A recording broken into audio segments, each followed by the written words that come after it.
শুরু করে আবার রেখে দিছিলাম আজকের জন্য। তো একটু ওইখান থেকে আবার একটু পড়ি যে রিজিওনাল অ্যানেস্থেসিয়া মানে এটা জেনারেল জেনারেল অ্যানেস্থেসিয়া বা রিজিওনাল অ্যানেস্থেসিয়া একটা অংশ। তো produces loss of painful sensation in one area of body without losing consciousness. Regional honestly like body ধরো লোয়ার লিম্ব বডির লোয়ার লিম্ব ব্লক করে দিবে মানে অবশ করে ফেলতে হবে মানে সেন্সেশন নাই করে ফেলতে হবে।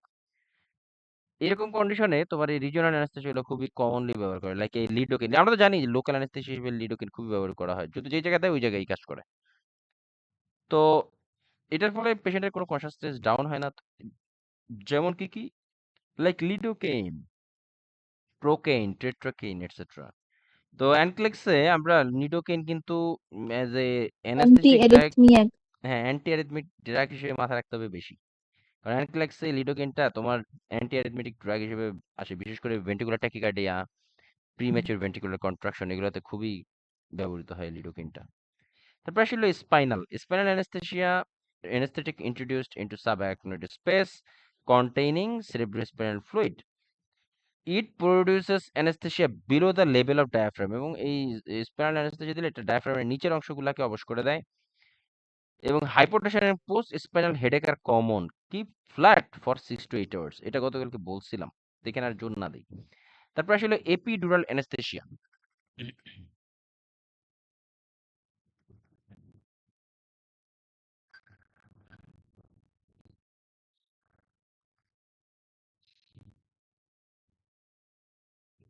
এপিডুরাল আসসালামু অ্যানেস্থেসিয়া, আলাইকুম। হ্যাঁ ওয়ালাইকুম আসসালাম। এটা আসলে কি anaesthetic injected extradurally into spinal cord. দেখো গতকালকে আমরা দেখাইছিলাম একটু যে সাবআরachnoid স্পেসে দেওয়া হলো তোমার স্পাইনাল অ্যানেস্থেসিয়া। আর এই ডুরামেট কি বলে মেনিনজিয়াল ডুরামেটার এবং পোস্টেরিয়র ডুরামেটার এই দুইটার মাঝখানে দেওয়া হয় এপিডুরাল অ্যানেস্থেসিয়া। দুইটা কিন্তু দুই জায়গা, হ্যাঁ। এবং আচ্ছা আরেকটা জিনিস হলো যে স্পাইনাল অ্যানেস্থেসিয়া, এই জিনিসটা একটু মাথায় রাখো। স্পাইনাল অ্যানেস্থেসিয়াতে এই ছবিটা দিলেও আরো ভালো বোঝা যায়। এই দেখো এটা অনেক ভিতরে ঢুকছে, এটা হলো স্পাইনাল আর এটা হলো এপিডুরাল। মানে এই মানে এপিডুরাল অ্যানেস্থেসিয়াটা কিন্তু ইয়েতে যায় না, কি বলে এটাকে, ওই সিএসএফ বা সেরেব্রাল ফ্লুইড যেখানে থাকে ওই এরিয়াতে যায় না, এপিডুরালটা একটু উপরে থাকে।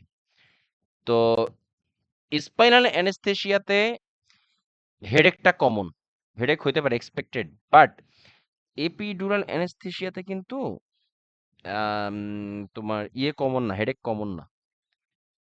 ঠিক আছে, একটু দাঁড়াও। এপিডুরাল অ্যানেস্থেসিয়া এবং হাইপোটেনশন।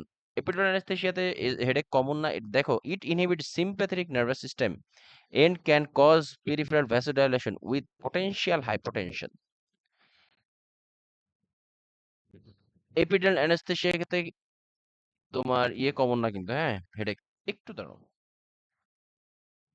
হ্যালো, হ্যাঁ ওয়ালাইকুম আসসালাম।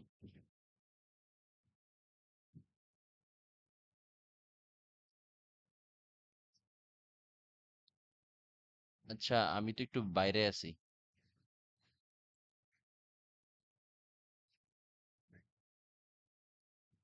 আচ্ছা একটু একটু দাঁড়া।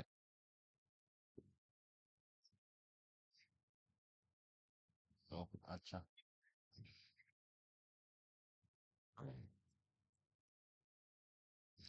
আচ্ছা যেটা বলতে চাচ্ছিলাম যে epidural anaesthesia anaesthetic injected extradurally into spinal cord. It produces anesthesia below the level of diaphragm.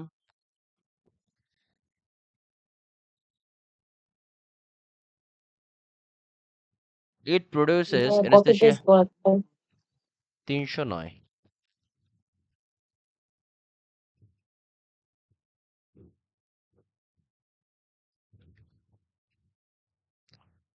It produces anesthesia below the level of diaphragm, often used in obstetric. বিশেষ করে epidural anesthesia বেশিটা তোমার obstetric, বিশেষ করে ওটিতে ব্যবহার করা হয়, মানে আই মিন গাইনিতে। Hypotension is a potential problem. Prophylactic IV fluids are given before epidural anesthesia. তারপরে আসলে কর্ডাল। বা এটাও কিন্তু তোমার অবস্টেট্রিকে ব্যবহার করে মানে গাইনিতে, মানে লেবারে আর কি। Variation of epidural epidural anaesthesia, মানে এটা আরেকটা টাইপ, এপিডুরাল আরেকটা টাইপ হলো caudal. Produce anaesthesia for produce anaesthesia of perineum and occasionally lower abdomen, commonly used in obstetrics. The peripheral nerve blocks, often done for obstetric purposes like episiotomy. আমরা তো জানি ওই side কাটা যেটাকে বলে বাংলায়।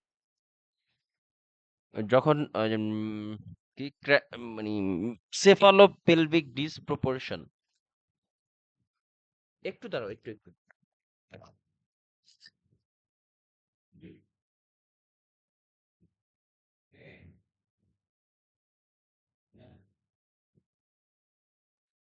ভালো তো গিয়ে এর ডিসপ্রপোর্শন কি? সাবির বলো।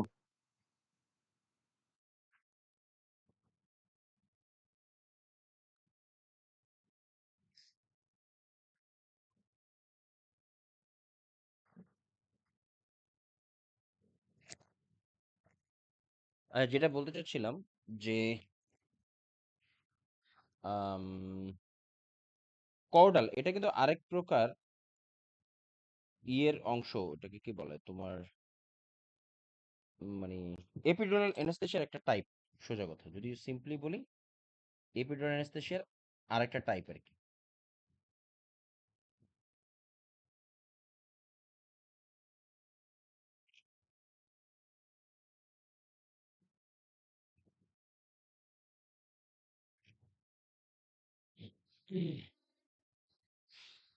আহ,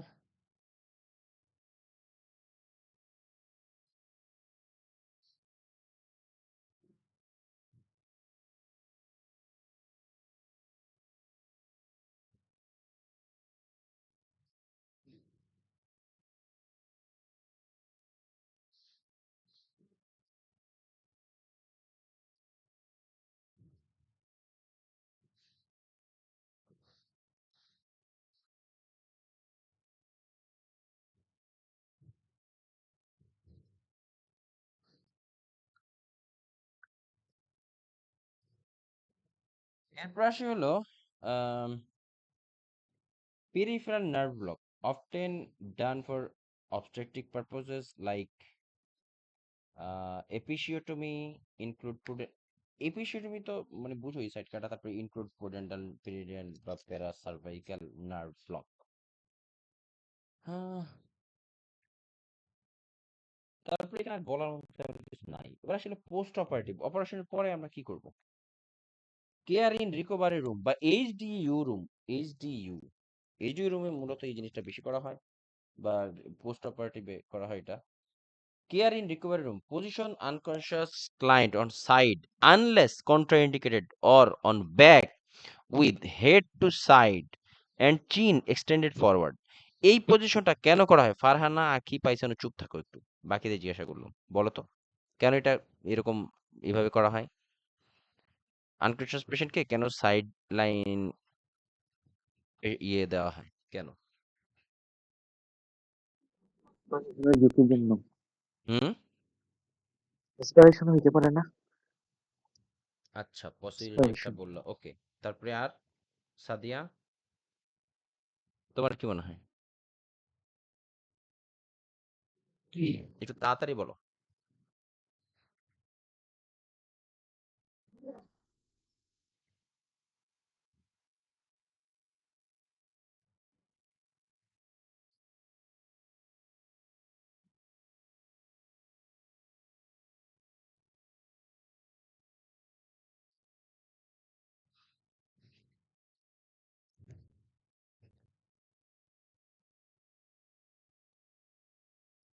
কি জানো না? অবশ্যই অ্যাসপাইরেশন, এবং আরেকটা জিনিস হলো যদি ফ্ল্যাট পজিশনে রেখে দেওয়া হয় সেক্ষেত্রে কিন্তু পেশেন্টের ওই টাং অবস্ট্রাকশন এবং টাংটা তোমার ইয়েটাকে আটকায় ফেলতে পারে। এই জন্য সাইড লাইনে তোমার স্যালাইভেটার বা যা আছে এগুলো বের হয়ে যায় ইজিলি, এবং অ্যাসপাইরেশনের চান্স থাকে না বললেই চলে।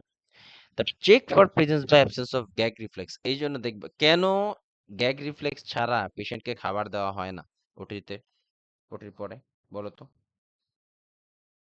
কোনো আইডিয়া আছে কেন?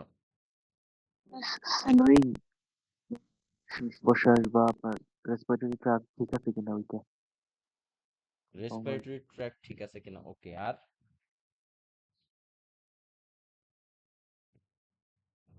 আর ফারহানা? আচ্ছা, বাকিরা কি বুদ্ধি নাই নাকি? আচ্ছা এই গ্যাগ রিফ্লেক্সে তো ওই যে অ্যাসপিরেশন ডিস্ক এর জন্যই দেওয়া হয় না। অ্যাসপিরেশন ডিস্ক থাকে। হ্যাঁ, যতক্ষণ না গ্যাগ রিফ্লেক্স একই থাকে। আরেকটা কারণ আছে।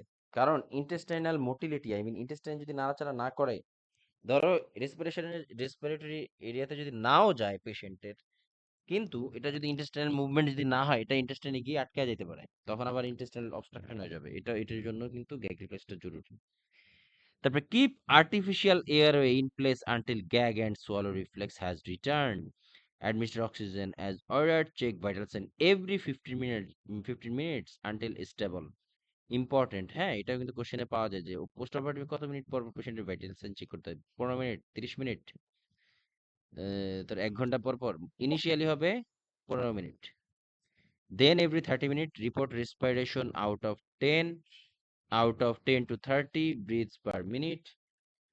তারপরে হলো monitor IV infusion, check all drainage tubes for functioning and monitor drainage appearance. তারপরে with spinal anaesthesia maintain supine position and check for sensation and movement of lower extremities. এবার আসি হলো surgical floor, care on surgical floor. কোনো বাকি আছে কিনা?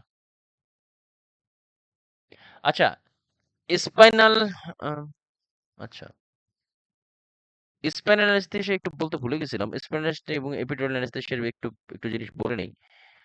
Spinal তো জানি আমরা, একদম সিএসএফ সাবঅ্যারাকনোইড স্পিডে নিডলটা যায়। আর এপিডুরালটা হলো ওই যে সাবঅ্যারাকনোইডের উপরে থাকে, এটা সাবঅ্যারাকনোইড পর্যন্ত যায় না।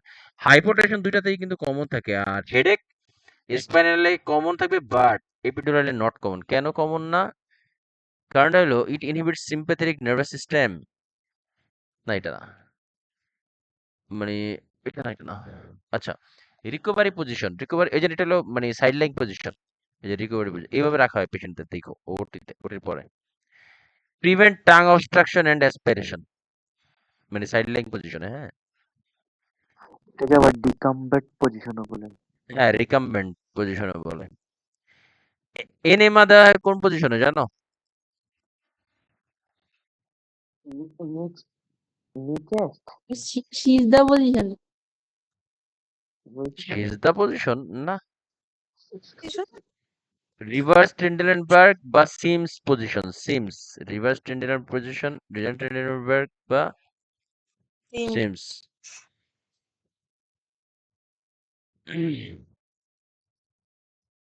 ভাইয়া ওই দিন এক ডাক্তার এটা বলছে কোনটা সিজদা পজিশন? জিমে। আচ্ছা, হইতে পারে। সিজদা পজিশন। হ্যাঁ, কাইন্ড আল্লাহ, অফ এবার আমি এরকমই। এর আগে ভাবতেছিলাম ও কি বলতেছে, পরে বুঝলাম যে ওই সেজদার কথা। আমি অনেক হাসাহাসি করছি এর জন্য ভাই এখন বললাম।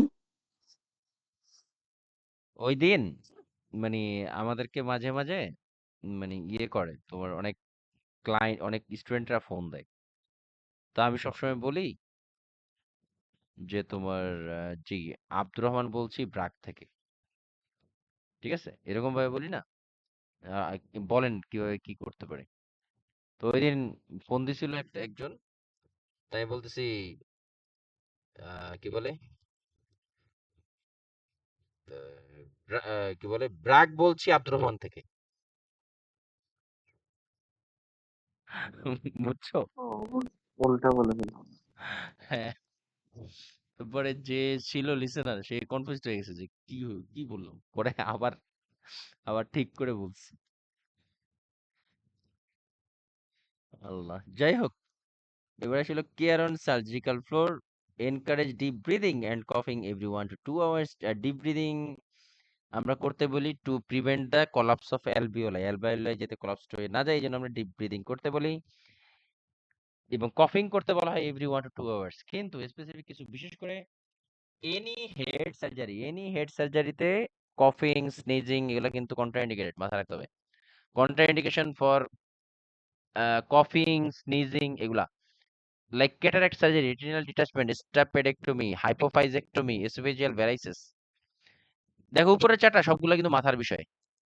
তারপরে সেরিব্রাল এনিউরিজম, নিচেই আছে সেরিব্রাল এনিউরিজম। এনি মাথা রিলেটেড অপারেশনে কফিং, স্নিজিং এগুলা সব কন্ট্রাইন্ডিকেটেড। তারপর হাইপোফাইজেক্টমি, ও সরি, এটাও কিন্তু তোমার ওই যে পিটুইটারিয়াল মানে ব্রেনের ভিতরের অংশ, এটাও অ্যাভয়েড করতে হবে। তারপর এসোফেজিয়াল, এসোফেজিয়াল হলো গলার ওই যে ট্রাকে এবং স্টোমাকের নিচের অংশ এসোফেগাস। এটার অপারেশনেও তোমার, সরি এটা অপারেশন, এটা হলো একটা ডিজিজ ভেরিকোজ ভেইনের মতো। এটাতেও স্টোমাকের উপরে তো, হ্যাঁ সেটাই তো বললাম, স্টোমাকের উপরে, ট্রাকিয়ার পিছনে, আপনি স্টোমাকের নিচে উপরে। বসেন। ও আচ্ছা আচ্ছা, ট্রাকিয়ার পিছনে, স্টোমাকের স্টোমাকের উপরের অংশ আর কি, ট্রাকের পিছনে থাকে স্টোমাক, সরি কি বলে, এসোফেগাস। তবে ইন্টারক্রেনিয়াল প্রেসার বাড়লে এটা করা যাবে না। তারপর সেরিব্রাল অ্যানিউরিজম, এটা নিউরোতে আছে, সেরিব্রাল অ্যানিউরিজম এটা অনেকটা, এখানেও এই কন্ডিশন গুলোতে কাশি মাসি এগুলো কিচ্ছু করা যাবে না। এবার আসি হলো হাইপোফাইসেক্টমি কি? এটা নিউরোতে পড়ানো হয়, পার্শিয়া মানে তোমার part of the pituitary gland যখন রিমুভ করা হয় এটাকে বলা হয় হাইপোফাইজেক্টমি। তারপর turn in bed every 2 hours, এটা হলো যে ব্লাড সার্কুলেশনের জন্য encourage use of incentive spirometer every hour, monitor cardiovascular function like monitor for signs of haemorrhage, hypovolaemia shock, monitor drainage if any, যদি কোনো ড্রেনেজ বের সেটাও দেখতে হবে। সেটা কি দেখবো আমরা, ড্রেনেজ মানে বের হলে আমরা কি দেখবো, কালার, কোয়ান্টিটি এগুলা চেক করবো, হ্যাঁ কি পরিমাণ বেরিয়েছে। ওটির পরে যদি 1 ঘন্টায় 100 ml এর বেশি সিক্রেশন হয় তবে কনসার্নিং, ইনফর্ম দ্য ডক্টর। এবং ড্রেন, এই যে যে সিক্রেশন গুলা বের হয় সেটা আমরা এই যে এসোফেজিয়াল ভেরিসেস, হ্যাঁ স্টোমাকের উপরে থাকে, এই জায়গায় একদম ভেরিকোজ ভেইনের মতো এই যে ইয়েগুলা ভেসেল গুলা থাকে, এটা কাশিতে তোমার রাপচার হয়। যদি এখানে পোর্টাল হাইপারটেনশন বলা আছে, বাট এখানে বলতে চাই না, এটা বলে আসলে মিলাই টাফ হবে এখন। এসোফেজিয়াল ভ্যারাইসিসে কি কি কন্ডিশন, কি কি করা উচিত না, টু প্রিভেন্ট ব্লিডিং, এসোফেজিয়াল ভ্যারাইসিসে ব্লিডিং হওয়ার যে চান্স থাকে, এই জন্য তোমার স্ট্রেনিং অ্যাটিটিউড মানে কনস্টিপেশন যাতে না হয় এটা মেনটেন করতে হবে। তারপরে ভিগোরাস ব্লোয়িং অফ নোজ, জোরে নাক ঝাড়া যাবে না, কাশি দেওয়া যাবে না। তারপর ভালসালভা ম্যানুভার মানে জোরে ইয়ে করে, কি বলে এটাকে তোমার, এসভিটি করা হয়, মানে নাক হ্যাঁ চেপে ধরে হ্যাঁ যেগুলো টেকিকার্ডিয়া করে। হ্যাঁ রাইট, ওই জন্য এসবিটি তে যেটা করে আর কি, ভালসালভা ম্যানুভার এটা করা যাবে না। তারপরে এনজি টিউব দেওয়া যাবে না, এগুলো কন্ট্রাইন্ডিকেটেড। এই যে যে ড্রেনেজ গুলো আছে, আই মিন ওটির পরে যে ড্রেনেজ গুলো, সেটা যে হেমোব্যাগ বা জেপি ড্রেনে নেওয়া হয়। এবং আমরা জেপি ব্যাগ বা ইয়ে তোমার কি বলে হেমোব্যাগ, জেপি ড্রেন বা হেমোব্যাগ এগুলো হলো তোমার কালেক্টর আর কি, হ্যাঁ ওয়েস্ট প্রোডাক্ট গুলো কালেক্ট হয়। এটা আমরা কিভাবে রাখবো, অল টাইম কম্প্রেসড থাকবে, হ্যাঁ নেগেটিভ কম্প্রেসড রাখলে নেগেটিভ প্রেশার তৈরি হবে ভিতরে। আর এটা ফেলে দিব কখন, যখন হাফ ফুল হলে আমরা এটা জেপি ব্যাগ চেঞ্জ করে ফেলবো বা ড্রেন চেঞ্জ করে ফেলবো। এবার আসি হলো monitor for drainage if any. আচ্ছা, যে ড্রেনেজ গুলা বাইর হবে সেটা আমরা দেখবো, দেখে আমরা যদি যে ড্রেনেজ গুলা বের হয় সেটা যদি এরকম রেডিশ কালার থাকে, এর এই কালারটা এটাকে বলে সেরোস্যাঙ্গিনাস। সেরোস্যাঙ্গিনাস হলো হালকা পিঙ্কিশ রেড। যদি ইয়েটা সিক্রেশন যদি পিঙ্কিশ রেড থাকে তাহলে সমস্যা না। তারপরে যদি এরকম একদম হোয়াইট থাকে এটাকে সেরাস বলে, এটা সেরাসটাও সমস্যা না। যদি ওই ইয়ের কালার, সিক্রেশনের কালার যদি ইয়েলোইশ থাকে এটা হলো প্রুলেন্ট, মানে ওইখানে কোনো ইনফেকশন হয়েছে। যদি ইয়েলোইশ কালার থাকে বা এটাকে বলা হয় পুরুল্যান্ট, ইয়েলোইশ কালার থাকলে পাস ফর্ম হয়েছে এই কারণে এটা পুরুল্যান্ট হয়ে যায়, হ্যাঁ তাহলে এটা ইনফেকশন ইন্ডিকেট করে। আর যদি এরকম রেড বা এটাকে বলা হয় স্যাঙ্গেনাস, হ্যাঁ এটা আমরা ইয়েতে পড়বো, এটা ম্যাটারনিটিতে ডিপলি জানবো, তাও আরেকবার একটু ভালো করে বলি। প্রবলেম হবে এই দুইটা, পুরুল্যান্ট আর স্যাঙ্গেনাস, এই দুইটাতে প্রবলেম ইন্ডিকেট করে। ওটির পরে যদি এরকম কালার হয় সিক্রেশনের, তবে এটা প্রবলেম হবে। পুরুল্যান্ড হলো ইয়েলোইশ কালার, আর স্যাঙ্গেনাস মানে এটা একদম রেড ব্রাইট, এটা হলো মানে তোমার ব্লিডিং, রিয়েল ব্লিডিং হলো স্যাঙ্গেনাস। আর সেরাস এবং স্যারোস্যাঙ্গেনাস এগুলোতে কোনো প্রবলেম, এগুলো ঠিক আছে। আর এই পিঙ্কিশ কেন হয় জানো? কারণ ইনিশিয়ালি ওটির পরে একটু ব্লিডিং হবেই, এটা নর্মাল, এই জন্য তোমার কালারটা একটু পিঙ্কিশ থাকে, but not bright red, not yellowish. এই ইয়েলোইশটা কি একদিনে হবে? নো, এটা ইনফেকশন হয়ে গেলে সার্জিক্যাল সাইটে দেন এটা হয়। তারপর আসলে ডিবিটি প্রোফাইল্যাক্সিস, আমরা অলরেডি জানি যে ডিবিটি বিভিন্ন অ্যান্টি এম্বোলিক স্ট্রোকিং, তারপরে লেগ ফুট এক্সারসাইজ এটসেট্রা। হ্যাঁ, ওই যে পালমার ফ্লেকশন এই যেগুলো, তারপরে ওর অনেকগুলো জিনিস তো বাকি আছে, একটু দেখাই দিই। এটা কিন্তু টিউব, এটা হলো ওটি ওই কি সার্জিক্যাল। Romo bag? হ্যাঁ, হেমোব্যাগ। এটাও এক প্রকার, রোমো ব্যাগ। এটাও একটা ড্রেন। হ্যাঁ, আর এটা হলো ওই যে টিউব, যেটা তোমার কোনো সিক্রেশন বের হয়ে যাওয়ার জন্য দিয়ে দেওয়া হয়, যে পেন রোজ ড্রেন দিয়ে দেওয়া হয়। Chest drain, right. চেস্ট টিউবের অনেকগুলা ইম্পর্টেন্ট জিনিস আছে, যেটা আমরা পরবর্তী চ্যাপ্টারে পড়বো। এটা নিউমেটিক কম্প্রেশন ডিভাইস, এটা টু প্রিভেন্ট দা ডিভিটি। এই যে প্লান্টার ফ্লেকশন, পা উপরে নামানো, নাউন এই যে প্লান্টার ডোরসিফ্লেকশন, প্লান্টার ফ্লেকশন, এগুলা এটা ডিভিটি প্রিভেনশনের জন্য করায়। বেড সোরের জন্য তো দেয়। ওইটা হ্যাঁ দিতে পারে, yes. leg and foot exercise, gastrocnemius pumping, like move both ankle by pointing the toes up and then down, ওই যে plantar flexion and dorsiflexion, এগুলো আর কি। foot circle, rotate each foot in a circle, early ambulation। তবে DBT prophylaxis এর সবচেয়ে best হলো যত তাড়াতাড়ি সম্ভব, ইফ যদি না কন্ট্রাইন্ডিকেটেড না থাকে, যত তাড়াতাড়ি সম্ভব বেড থেকে অ্যাম্বুলেশন করা, এটা হলো সবচেয়ে best way. Maintain fluid electrolyte balance, administer IV fluid as ordered, measure intake and output। এবার আসলে নিউট্রিশন মেইনটেনেন্স কি কি হবে? Assess for return of peristalsis, এটা আমরা কিভাবে এই অ্যাসেসমেন্ট করব? এটা অসকালটেট করে, হ্যাঁ, বাল্ব সাউন্ড চেক করে। Clear liquid sips of water, ice once gag reflex return, gradual progression from clear to regular diet, monitor bowel elimination like adequate fluid and drainage in diet, laxatives and stool softeners are as ordered.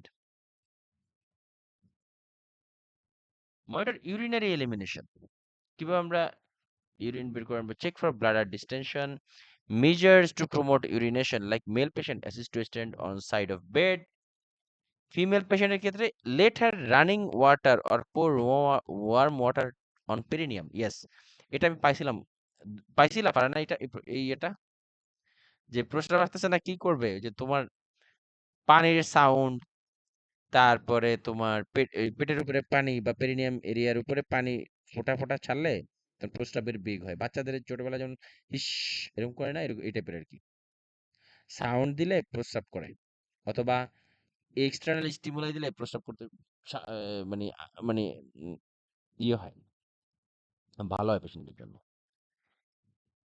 তারপরে report to surgeon if no voiding within 8 hours, যদি 8 ঘন্টার ভিতরে সে কোনো urine pass না করে, তবে অবশ্যই করতে হবে।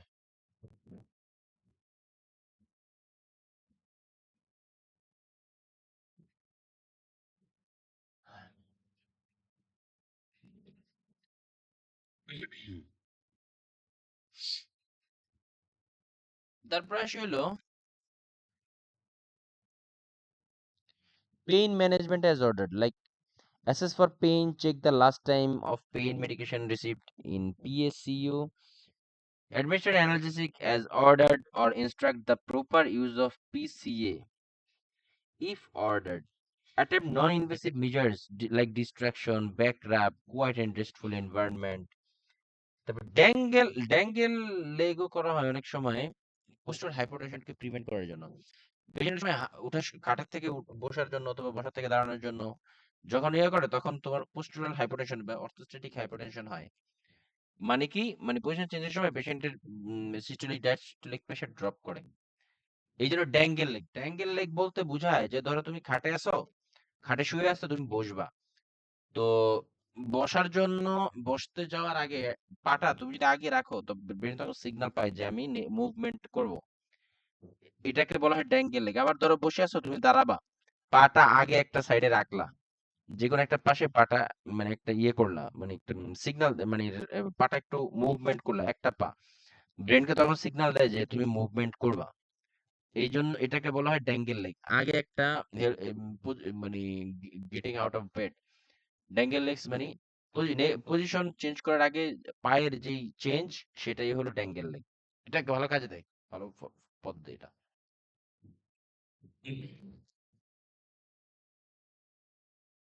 তারপরে আসে হলো wound care, aseptic technique with dressing changes, diet high in protein and vitamin C. Vitamin C কিন্তু তোমার কি বলে, ইনফেকশন বা অ্যান্টি ইনফেক্টিভ প্রপার্টিজ থাকে ভিটামিন সি তে, এই জন্য এটা খুব কাজে দেয়। Assist with ambulation, usually out of bed within 24 hours. Let the client dangle legs before getting out of bed to prevent orthostatic hypotension. Already এটা বলে ফেলছি। Ensure pain control before patient out of bed. হ্যাঁ, এবং আরেকটা জিনিস লিখে রাখতে পারো, every patient has the right to have the procedure pain free. প্রত্যেকটা পেশেন্টের অধিকার তার প্রসিডিউরটা যেন পেইন ফ্রি হয়, পেশেন্টের রাইট এটা।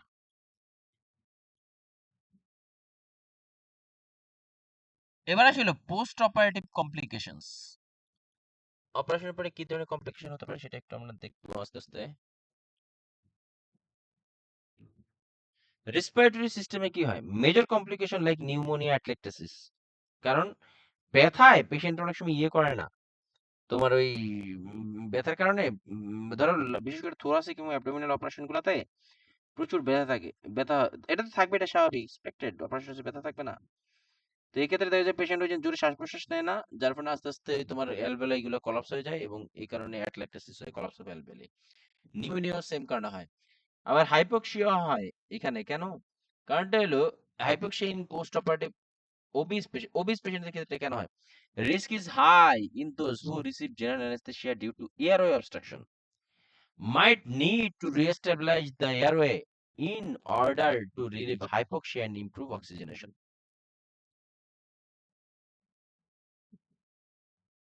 আর আমরা অলরেডি জানি কোন কোন ড্রাগ গুলা অর্থোস্টেটিক হাইপোটেনশন করে, লাইক এজিং। 42 এর কথা তো অলরেডি বলছি আমরা, বিশেষ করে এজিং এ আমরা পড়াইছি post operative patients like anti hypertensive like diabetics, vasodilators, alpha beta, এগুলো সব। Drug with anticholinergic effect like tricyclic antidepressant, তারপর antipsychotics, narcotics like morphine, baclofen, এটা মাসল রিল্যাক্সেন্ট, এরাও কিন্তু অর্থোস্টেটিক হাইপোটেনশন করে থাকে।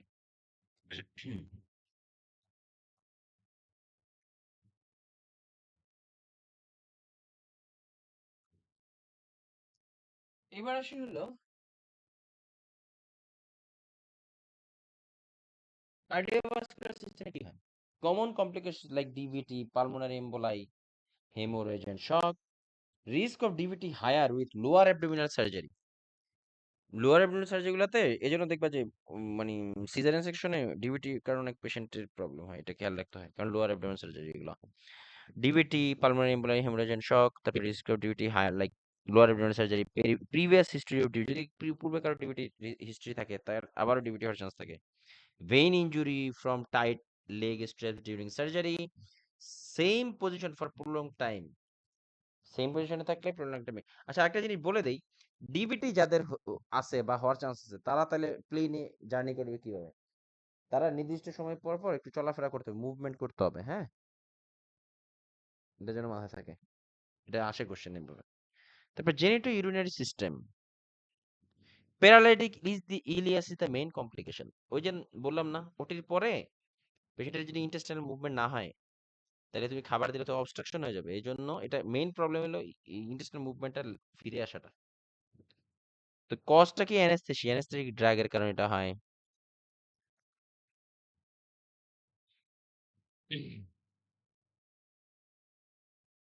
আচ্ছা, এটা বলার আগে আরেকটু, যে রিস্ক অফ ইটি পরে বলছিলাম, জেনিটো ইউরিনারি তো বলি নাই।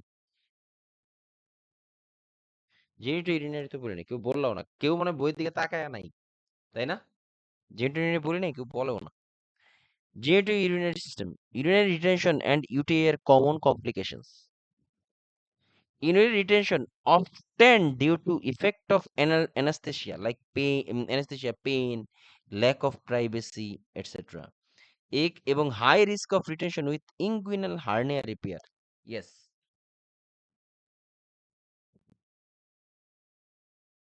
Check for urinary retention, inguinal hernia repair due to proximity to surgical site. দেখো এই যে ইঙ্গুইনাল, হ্যাঁ, ইঙ্গুইনাল হার্নিয়া, ইঙ্গুইনাল এরিয়া, এই ইঙ্গুইনাল এরিয়ার সাথে ওই যে ইয়ে আছে না, তোমার কিডনি থেকে যে ইউরেটারটা যায় না, মানে ইউরিনারি ব্লাডার এবং ইউরেটার এটা খুবই কাছাকাছি থাকে। তো ইঙ্গুইনাল হার্নিয়া যখন অপারেশন হয় তখন এই খুব কাছে থাকার কারণে ইউরেটারটা তখন চাপ পড়ে, তখন এই পেশেন্টের ইউরিনারি রিটেনশন হওয়া শুরু করে। এটা একটা মোস্ট ইম্পর্টেন্ট একটা কারণ, ইঙ্গুইনাল হার্নিয়া। এটা হলো ইউরিনারি রিটেনশন একটা। তারপরে সার্কামসিশন ওই যে মানে মুসলমানি করলে, তারপরে রিপেয়ার অফ হাইপো বা এপিসপেডিয়াসিস। এপিসপেডিয়াসিস এবং হাইপোস্পেডিয়াসিস মানে কি? পারে না বলো না তো, আখি বলো তো, পাইসানো আছে? হ্যাঁ আছে। বলো তো পাইসানো। এপিসপেডিয়াসিস এবং হাইপোস্পেডিয়াসিস, এটা কাদের প্রবলেম, অ্যাডাল্টদের নাকি বাচ্চাদের? বাচ্চাদের। হ্যাঁ, আচ্ছা, ওকে। এবার লাবণী বলো তো, পাইসানো বলছে যেটা বাচ্চাদের প্রবলেম, বাচ্চাদের কোন ধরনের প্রবলেম এটা? ক্রনিক, অ্যাকিউট, কনজেনিটাল, মনে আছে? 4-5 দিন আগে পড়াইছি। হ্যাঁ, অ্যাকিউট নাকি কনজেনিটাল নাকি এপিসপেডিয়াসিস মানে কি?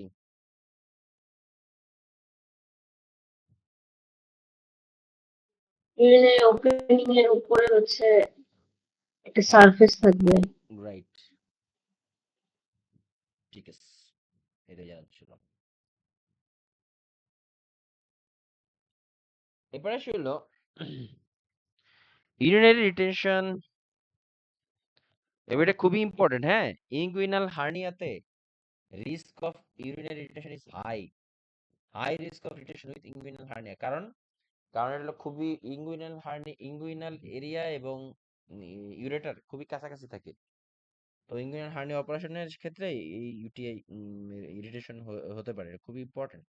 তবে UTI mainly related to catheterisation. Catheterisation করলে ইউটিআই রিস্ক তো হাই থাকে, এটা আমরা জানি। Gas GI system paralytic ileus is the main complication. কেন? অ্যানেস্থেটিক ড্রাগের কারণে। তারপরে অ্যাবডোমিনাল সার্জারি, তারপরে bowel manipulation during surgery, wound infection, electrolyte imbalance, বিশেষ করে পটাশিয়াম। দেখো আমরা এই মানে বিশেষ করে তোমার ইন্টেস্টাইনাল সার্জারিগুলোতে ইলেকট্রোলাইট ইমব্যালেন্স, বিশেষ করে পটাশিয়াম কমে যায়, ঠিক আছে? কারণ এই তোমার ইন্টেস্টাইনাল সার্জারিগুলোতে ইন্টেস্টাইনাল স্টেরিলাইজেশন করা হয় নিওমাইসিন দিয়ে, এই অ্যামাইনো গ্লাইকোসাইড দিয়ে, হ্যাঁ। কেন? কারণ যদি তুমি একটা ইয়ে কি বলে, কি নাম জানি, মানে ইনফেক্টেড ইনফেক্টেড না, আই মিন ময়লা যুক্ত যদি ইন্টেস্টাইনে তুমি অপারেশন করতে যাও, তো এই ময়লাটা ছড়ায় যাবে, ছড়ায় সিরিয়াস লেভেলের মানে ম্যাসিভ আকারে ইনফেকশন, সেপ্টিসেমিয়া ঘটায় দেবে। তো এই জন্য ইন্টেস্টাইনাল অপারেশন, বিশেষ করে অ্যাবডোমিনাল অপারেশন গুলোর আগে ইন্টেস্টাইনাল ইয়ে করা হয়, স্টেরিলাইজেশন করা হয়। কিভাবে করে? একদম অ্যানিমে দিয়ে পুরো ইন্টেস্টাইন ক্লিয়ার করে ফেলে, দেন নিওমাইসিন দিয়ে সকল আনওয়ান্টেড সাবস্টেন্স, ব্যাকটেরিয়া গুলো মেরে ফেলা হয়। এই ক্ষেত্রে কি হয়, পটাশিয়ামও কমে যায়, পটাশিয়াম তারপরে ম্যাগনেসিয়াম এগুলো কমে যায়। আর ইন্টেস্টাইন যে নাড়াচাড়া করে না, এই যে পেরিস্টাল কি মুভমেন্ট করে না, এটা কিন্তু পটাশিয়ামের কারণে করে। আর পটাশিয়াম কমে গেলে তখন ইন্টেস্টাইনের মুভমেন্টও কমে যায়, যার ফলে প্যারালাইটিক ইলিয়াস হয়। মাথায় রাখবা, বলে দিচ্ছি। এখানে কি আছে? এই যে দেখো হাইপোক্যালেমিয়া কেন হয়? আমাদের পটাশিয়াম বিশেষ করে ইন্টেস্টাইনাল ওয়ালে থাকে দেখো। হাইপোক্যালেমিয়ার কারণটা কি? GI suction, vomiting, diarrhoea, diabetes, metabolic alkalosis, GI surgery, এই যে জিআই সার্জারি। বুঝছো? কিভাবে বুঝবো আমরা? দাঁড়াও দেখাইতেছি। Gaseous distension, weight loss, vomiting, anorexia, এই যে স্কেলেটাল মাসল উইকনেস সেখানে নাই। যাই হোক, তাহলে আমরা ধরো ইয়েতে আমরা কিভাবে এই পটাশিয়াম রিকভারি দিব হাইপোক্যালেমিয়াতে? Oral supplement like tablet, liquid form etcetera. তারপরে কি comes immediate release, extended release, slow like potassium, এগুলো ওরালি খাওয়া হয়। Oral preparations are strong gastric irritants, that is why intravenously অনেক সময় দেওয়া হয়। আর আমরা ইন্টারভিনাসলি কত দ্রুত আমরা পটাশিয়াম দিব? সাদিয়া, কয় মিনিটে দিব পটাশিয়ামটা ইন্টারভিনাসলি?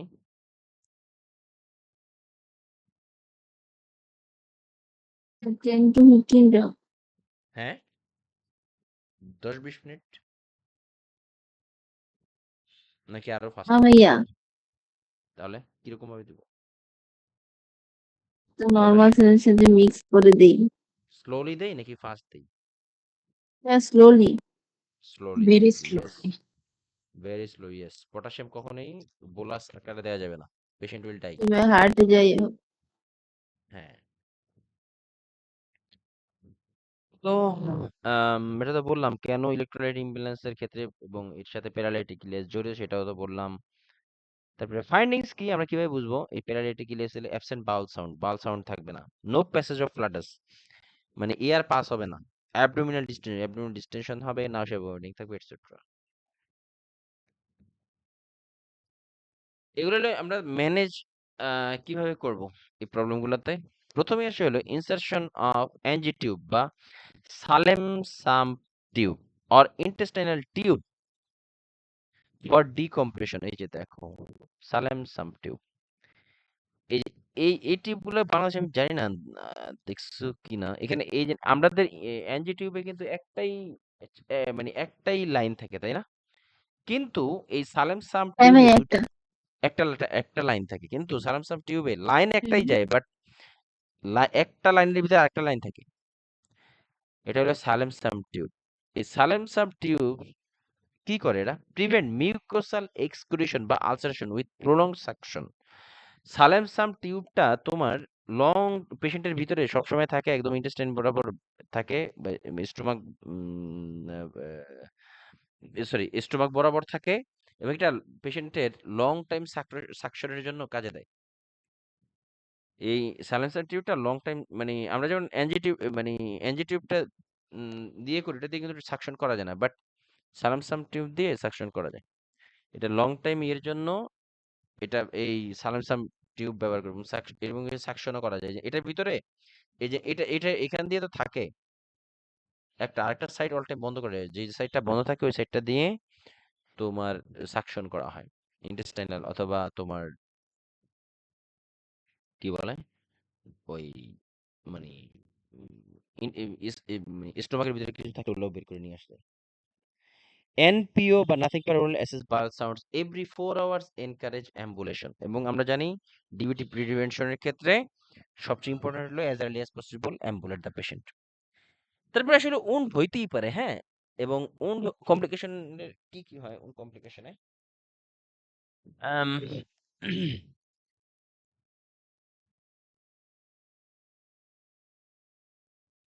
মেজর কমপ্লিকেশন কি? উন্ড ডিহাইসেন্স অ্যান্ড এভিসকারেশন, অনেকবার কোশ্চেনে পাওয়া গেছে। দেখো এই যে ডেহাইসেন্স হলো যে তোমার যেই সেলাইটা করা হয় না, সেই যে মানে স্টিচ দেওয়ার পরে স্টিচটা ছুটে যায়, এটা হলো ডেহাইসেন্স, এবং ভিতরের ইন্টারনাল অর্গান গুলো দেখা যায় ইজিলি, ফ্যাট লেয়ার মেয়ার যা আছে, এটা হলো ডেহাইসেন্স। আর এভিসকারেশন হলো স্টিচ খুলে ভিতরের অর্গান বের হয়ে আসে, এটা হলো এভিসকারেশন। ডেহাইসেন্স কি? সেলাই ছুটে স্টিচ ছুটে বের হবে না, আর এভিসকারেশনে সেলাই ছুটে যা আছে বের হয়ে আসবে, এটাই হলো এভিসকারেশন। বিশেষ করে ইন্টেস্টাইনাল সার্জারি গুলাতে এটা খুবই কমনলি দেখা যায়। কমনলি না, মানে এরকম হতে পারে। এটা দুইটা একটা টার্ম, ডেহেইসেন্স, একটা হলো এভিসকারেশন। এভিসকারেশন হলো ভিতর থেকে অর্গান বের হয়ে আসবে, আর ডেহেইসেন্সে ভিতরেই থাকবে, বাট স্টিচটা খুলে যাবে এবং ভিতরের অর্গান দেখা যাবে। এবারে কিছু বলতে চাও নাকি ফারনা, নাকি আমি যা বলছি ঠিক আছে? জি ভাইয়া, কি বলছেন? ডেহেইসেন্স এভিসকারেশন সম্পর্কে কিছু বলতে চাও? কি বলতে চাই? এখান থেকে কোশ্চেন আসে, এটাই বলতে চাই। হ্যাঁ, এখান থেকে অনেক কোশ্চেন আসে। তারপরে মেজর কমপ্লিকেশন বললামই তো, উন্ডের যে ডেহিসেন্স এবং evisceration complications higher with diabetes mellitus, obesity, malnutrition, elderly etcetera. আমি ওবিস পেশেন্ট দিয়ে এই ডেহিসেন্স এবং এভিসকারেশন বিষয়টা পাইছি, কোশ্চেনটা পাইছি বেশি। কাদের ক্ষেত্রে কম এই ডেহিসেন্স এবং এভিসকারেশনটা বেশি হয়? যাদের ডায়াবেটিস মেলাটাস, ওবেসিটি থাকে, এল্ডারলি ম্যাল নারিশড এদের ক্ষেত্রে। ডেহিসেন্স কি ওপেনিং অফ উন্ডেজ, মানে উন্ডেজটা খুলে যাবে, স্টিচ ফেটে যাবে, স্টিচ নাই হয়ে যাবে এরকম। আর এভিসকেশন হলো কি protrusion of loops of bowel through incision, usually accompanied by sudden escape of profuse pink serous drainage, usually occurs 6 to 8 days after surgery. এভিসকারেশন already কি বলছি, যে স্টিচ খুলে ভিতর থেকে অর্গান বের হয়ে আসা, এটাই বলে এভিসকারেশন। এটা সাধারণত 6 থেকে 8 দিন পরে হয়। কজ কি? ইনফেকশন হয়ে গেলে ওই জায়গাটায়। ডিফেক্টিভ উন্ড ক্লোজার, যখন সেলাইটা করা হয়েছিল ঠিকমতো করা হয় নাই, এক্সেসিভ কফিং, ভমিটিং বা ইনক্রিজ ইন্ট্রাঅ্যাবডোমিনাল প্রেশার, ওই জন্যই কিন্তু স্প্লিন্ট বা বালিশ বা হাত দিয়ে সাপোর্ট দিয়ে কাশি টাশি দিতে বলছে। ঠিক আছে। আচ্ছা, এবার আসি হলো, যেহেতু মানে বা এই যে সার্জারিটা একটা প্রসিডিউর, সেক্ষেত্রে পোস্ট অপারেটিভে ফার্স্ট 48 আওয়ার্স কিন্তু ডাব্লিউবিসি বাড়বে, এবং it is normal and expected, I repeat, post operative increase WBC বা leucocytosis, it is common in the first 48 hours. কারণ অপারেশন হয়েছে, এত বড় একটা প্রসিডিউর গেছে, এখানে কাটাছেঁড়া হয়েছে, এখানে ডাব্লিউবিসি এসে এটাকে ক্ষতটাকে রিকভারি দিতে যাবে বা ইয়ে করতে যাবে, কি ইনফেকশন থেকে রক্ষা করার চেষ্টা করবে, এটা নর্মাল। এই জন্য পোস্ট অপারেটলি ফার্স্ট 48 আওয়ার্স ডাব্লিউবিসি বাড়বে বা লিউকোসাইটোসিস হবে, ইট ইজ নর্মাল। এই কোশ্চেনটা আমি বেশি পাইছি হলো ইয়ে দিয়ে, লেবারের উপরে ভিত্তি করে কোশ্চেনটা বেশি করছে দেখছি, যে লেবারের পরে মায়ের WBC first 48 hours expected, it is normal, বেশি থাকবে, ইট ইজ নর্মাল, রিমেম্বার। হ্যাঁ। এবং আরেকটা আছে পোস্ট এমআই তে, এই জিনিসটার কথা বলতেছিলাম, ডাব্লিউবিসি বাড়বে বা leukocytosis common after post operative up to 48 hours post MI day 2, এবং পোস্ট পার্টাল ওমেন, এদের ক্ষেত্রে এই লিউকোসাইটোসিসটা খুবই কমন এবং ইট ইজ এক্সপেক্টেড। বাট এরপরে গেলে কি ইট ইজ নট কমন বা এক্সপেক্টেড। এবার আসি হলো ম্যানেজমেন্ট। ডিহাইসেন্স অ্যাপ্লাই স্টেডি স্ট্রিপস, মানে হলো এক প্রকার গাম, ওই যে কাটার জায়গাটায় জাস্ট এরকম স্ট্রিপ দিয়ে লাগিয়ে দিলে এটা আস্তে আস্তে জোড়া হয়ে যায়, এটাই হলো স্ট্রিপস। তারপরে স্টিচও দেওয়া হয়, এখন স্টিচ তো স্ট্যাপল করে দেওয়া হয়। এই কার্ডিয়াক ওটি থেকে স্ট্যাপল এখনো করে ইয়ে তকির?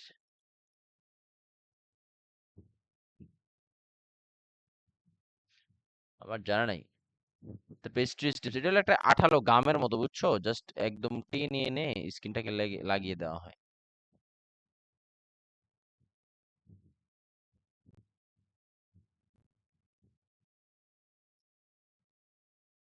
Diseases apply steroid strips, notify medical doctor, promote wound healing, etc. এবারে এভিসকারেশন মানে যখন অর্গান বা কোনো সাবস্টেন্স বের হয়ে আসে তখন কি করবে? Position low Fowler 15 to 20 degree with knee slightly flexed.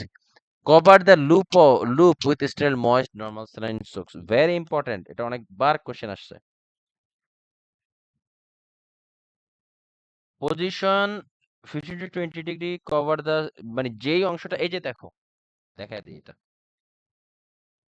আম,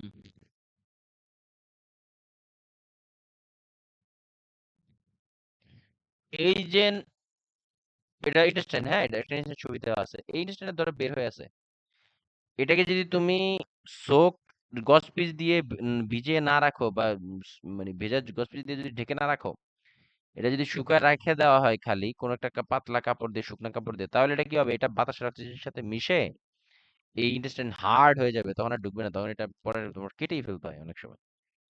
এই জন্য এটাকে ময়েস্ট রাখার জন্য, নরম রাখার জন্য সোক সোক স্টেরাইল গস পিস দিয়ে ঢেকে রাখতে হবে। সেম একই পদ্ধতি তোমার ম্যাটারনিটিতে ইয়ের জন্য, কর্ড কর্ড প্রোলাপসের ক্ষেত্রেও এরকম সেম। জাস্ট হালকা বলে দিই, তোকে কি পড়ছিলা কর্ড প্রোলাপস? তোকে কি নাই নাকি?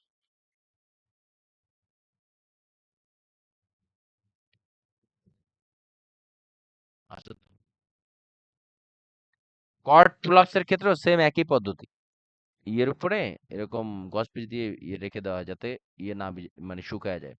Cover the loop with sterile moist normal saline soaks, notify medical doctor, anticipate return to the operation for surgical closure. এরকম হলে অবশ্যই পেশেন্টকে আবার সার্জারি রুমে নিয়ে যেতে হয়, মানে ওটিতে। চেক ভাইটাল সাইন বা monitor for signs of shock, antiemetics to control vomiting, instruct proper splinting with কফিং।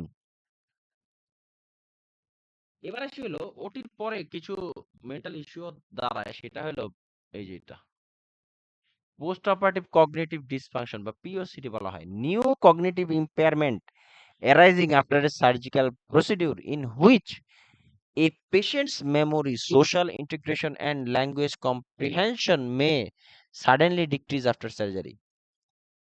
মানে ওটির পরে পেশেন্ট অনেক সময় বুঝতে পারে না কি করবে বা সোশ্যাল বিহেভিয়ার একটু চেঞ্জ হয়, but after surgery they may also present with emotional imbalance. It can be related to the inappropriate in intro intraoperative complications or post operative ইনফেকশনের কারণে এরকম হতে পারে। Risk is higher with advanced age and pre existing cognitive impairment. এটা সাধারণত যাদের বেশি বয়স এবং অলরেডি মেন্টাল প্রবলেম আছে এমন পেশেন্টদের ক্ষেত্রে বেশি দেখা যায়। ইউজুয়ালি নিজে নিজে ঠিক হয়ে যায়, মানে হিল করার সাথে সাথে এগুলো ঠিক হয়ে যায়। আহ এরপরে আসি হলো, ভাইয়া ১ মিনিট আছে, কেটে যাবে। ব্রেকের পরে করেন না। চলো তাহলে আমরা ব্রেকের পরে আসি, 10 মিনিট।